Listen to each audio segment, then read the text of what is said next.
Am adunat în acest demers de suflet peste 40 de lucrări,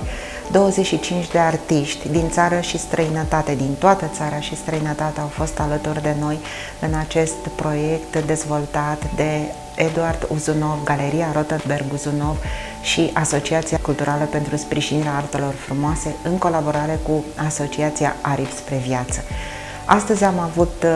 deschiderea expoziției, au fost alături de noi artiștii, personalități, oameni din lumea artei, chiar managerul Institutului Clinic Fundeni a fost alături de noi, cel care de mâine va intra în posesia acestor lucrări. Mă simt foarte bine, simt un sentiment de mulțumire și de împlinire că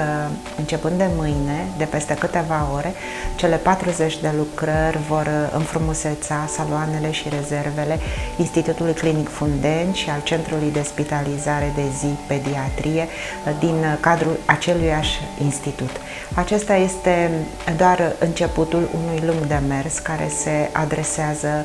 spitalelor din România, acolo unde copiii care trec prin momente de grea suferință vor beneficia de acum încolo de